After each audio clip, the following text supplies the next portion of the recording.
നമ്മളിപ്പോൾ ബിസിനസ് ചെയ്യുന്ന സമയത്ത് ഏറ്റവും കൂടുതൽ ചിന്തിക്കുന്നൊരു കാര്യം ഈ ഓൺലൈൻ സർവീസസ് അല്ലെങ്കിൽ ഇ കൊമേഴ്സിൻ്റെ സാധ്യതകളൊക്കെ യൂസ് ചെയ്യുമ്പോഴും നമുക്ക് പ്രൊഡക്റ്റ് ആണോ സർവീസസ് ആണോ ഏറ്റവും കൂടുതൽ നമുക്ക് ഓൺലൈൻ വഴി സെല്ല് ചെയ്യാൻ പറ്റുന്നതെന്ന് പലപ്പോഴും ഒത്തിരി ആൾക്കാർക്ക് ബിസിനസ് ചെയ്യുന്ന ഒത്തിരി ആൾക്കാർക്ക് അങ്ങനത്തെ സംശയങ്ങളുണ്ടാകാറുണ്ട്. നമുക്ക് 4 different type of e commerce market പ്ലേസിനെ പറ്റി നമുക്കൊന്ന് നോക്കാം. എല്ലാവർക്കും അറിയാവുന്ന കാര്യം പ്രൊഡക്റ്റ് ബേസ്ഡ് മാർക്കറ്റ് പ്ലേസ് ആണ്. കാരണം ഫ്ലിപ്കാർട്ട്, ആമസോൺ എല്ലാ കമ്പനികളും പ്രൊഡക്റ്റാണ് കൂടുതലും ഇ കൊമേഴ്സ് വഴി സെല്ല് ചെയ്യാറ്. അപ്പോൾ ഇതിന് അഡ്വാൻറ്റേജ് എന്ന് പറഞ്ഞാൽ ഇവിടെ പ്രൊഡക്റ്റാണ് ഹീറോ, പ്രൊഡക്റ്റാണ് നമ്മൾ സെല്ല് ചെയ്യുന്നത്. ഇവിടെയുള്ള കമ്പാരിസൺസ് എടുക്കാനുള്ള സാധ്യതകളൊക്കെ എപ്പോഴും കൂടുതലാണ്. ഏതൊരു പ്രൊഡക്റ്റ് എടുത്താലും അവർ ഫ്ലിപ്കാർട്ടിൽ നോക്കും, ആമസോണിൽ നോക്കും, ഏത് സൈറ്റിലാണോ വിലക്കുറവ് അവിടെ നിന്നായിരിക്കും അത് പർച്ചേസ് ചെയ്യുക. ഇവിടെ പ്രൈസിങ്ങിന് വളരെ വലിയൊരു റോളുണ്ട്. ഏറ്റവും വലിയൊരു അഡ്വാൻറ്റേജ് എന്ന് പറഞ്ഞാൽ നിങ്ങൾക്ക് സ്വന്തമായിട്ടൊരു ഉൽപ്പന്നം നിങ്ങളുടേതുണ്ടെങ്കിൽ നിങ്ങൾക്ക് പ്രൊഡക്റ്റ് വഴി സെല്ല് ചെയ്യാം. ഇതാണ് അതിൻ്റെ ഒരു അഡ്വാൻറ്റേജ്.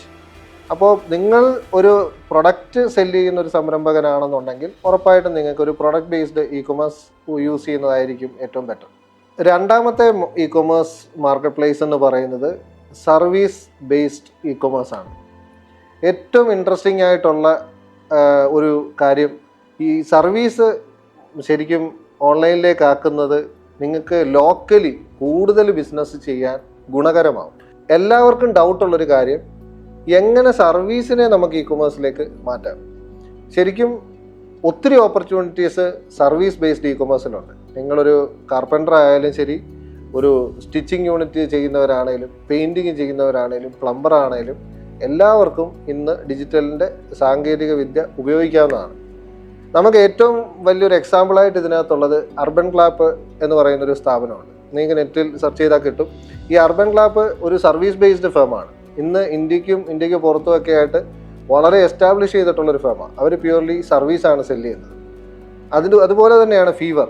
നമുക്ക് ഡിസൈനിങ് ആയിക്കോട്ടെ, വോയിസ് ഓവർ റെക്കോർഡിങ് ആയിക്കോട്ടെ, തുടങ്ങി ഒട്ടനവധി സാധ്യതകളെ ഇപ്പോൾ ഫ്രീലാൻസ് ആയിട്ട് വർക്ക് ചെയ്യുന്ന എല്ലാവരും, ഒരുമാതിരി മാർക്കറ്റിൽ ഉള്ള എല്ലാ നല്ല ആൾക്കാരും ഇന്ന് ഫീവർ യൂസ് ചെയ്യുന്നുണ്ട്. എന്തുകൊണ്ടാണെന്ന് വെച്ചാൽ സർവീസിന് വേൾഡ് വൈഡ് ഡിമാൻഡ് കൂടുതലാണ്. നിങ്ങൾക്കൊരു കഴിവുണ്ടെങ്കിൽ നിങ്ങൾക്ക് ഫീവർ വഴി സെല്ല് ചെയ്യാം. അപ്പോൾ ഫീവർ എന്ന് പറയുന്നത് ഒരു സർവീസ് ബേസ്ഡ് പ്ലാറ്റ്ഫോമാണ്.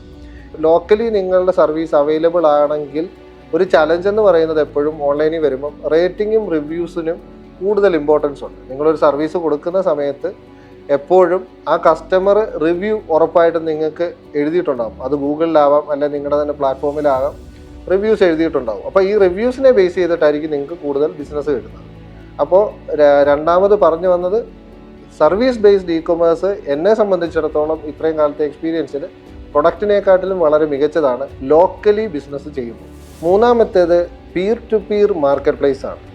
ഇവിടെ 2 വ്യക്തികൾ തമ്മിലാണ് ട്രാൻസാക്ഷൻസ് നടത്തുന്നത്. നിങ്ങൾ പ്രൊഡക്റ്റ് ആണെങ്കിലും സർവീസ് ആണെങ്കിലും പ്ലാറ്റ്ഫോമിനെ ഒരു ഇടനിലക്കാരനായി നിർത്തിക്കൊണ്ട് നമ്മൾ 2 വ്യക്തികൾ തമ്മിൽ ഒരു ട്രാൻസാക്ഷൻ നടക്കുന്നതിനെയാണ് peer to peer market place എന്ന് പറയുന്നത്. പൊതുവെ ഈ OLX, Airbnb ഒക്കെ പീർ ടു പീർ ഇ കൊമേഴ്സിനകത്ത് വരുന്നത്. ഇവിടെ ഒരു ചലഞ്ച് എന്ന് പറയുന്നത്, ഇവിടെ ട്രസ്റ്റ് ഭയങ്കര ഒരു വലിയൊരു ഫാക്ടറാണ്. പിന്നെ ക്വാളിറ്റി. നിങ്ങളിപ്പോൾ OLX വഴി ഒരു പ്രൊഡക്റ്റ് പർച്ചേസ് ചെയ്യുന്ന സമയത്ത് ഇവിടെ പ്രത്യേകിച്ച് ഒരു അഷ്വറൻസ് ഒന്നുമില്ല. ഇതിൽ ആ 2 വ്യക്തികൾ തമ്മിലുള്ള ഒരു ട്രസ്റ്റിൻ്റെ പുറത്തായിരിക്കും മേടിക്കുന്നത്. ഇതിനകത്ത് വേറെ ആൾക്കാരും തന്നെ മിഡിൽമെൻ ആയിട്ടില്ല. ഇതിനെയാണ് peer to peer e commerce market place എന്ന് പറയുന്നത്. നാലാമത്തേതാണ് നിഷ് മാർക്കറ്റ്. നിഷ് മാർക്കറ്റ് എന്ന് പറയുമ്പോൾ വളരെ സ്പെസിഫിക് ആയിട്ടുള്ള ഒരു ഓഡിയൻസിനെ ടാർഗറ്റ് ചെയ്തുകൊണ്ട് ഓപ്പറേറ്റ് ചെയ്യുന്ന ഒരു മാർക്കറ്റ് പ്ലേസ് ആണ് നിഷ് ഇ കൊമേഴ്സ് മാർക്കറ്റ് പ്ലേസ്. നമുക്ക് മെഡിസിൻസ്, പെറ്റ് സപ്ലയേഴ്സ്, അതുപോലെ തന്നെ ഹാൻഡ് മെയ്ഡ് പ്രൊഡക്ട്സ്, ഇതെല്ലാം തന്നെ ഒരു നിഷ് കാറ്റഗറിക്കകത്ത് വരുന്നതാണ്. ഇവിടെ ഓഡിയൻസ് എപ്പോഴും സ്പെസിഫിക് ആയിരിക്കും. ആ ഒരു പർട്ടിക്കുലർ കാറ്റഗറി ഓഫ് ഓഡിയൻസിനെ മാത്രം ടാർഗറ്റ് ചെയ്തിട്ടായിരിക്കും ഇത് ഓപ്പറേറ്റ് ചെയ്യുന്നത്. ഇങ്ങനെ 4 ഡിഫറൻ്റ് ആയിട്ടുള്ള ഇ കൊമേഴ്സ് മാർക്കറ്റ് പ്ലേസുകളാണ് ഇന്ന് കറൻ്റ്ലി മാർക്കറ്റിലുള്ളത്. നിങ്ങളൊരു ബിസിനസ് ചെയ്യുന്നുണ്ടെങ്കിൽ നിങ്ങൾ ഈ 4 ഡിഫറെൻറ്റ് ടൈപ്പ് ഓഫ് ഇ കൊമേഴ്സിനെ പറ്റിയും മനസ്സിലാക്കി നിങ്ങൾ എന്ത് ചെയ്യുക, അതിനെ നിങ്ങളുടെ ബിസിനസ്സിലേക്ക് വേണ്ട രീതിയിൽ പ്രയോജനപ്പെടുത്തുക.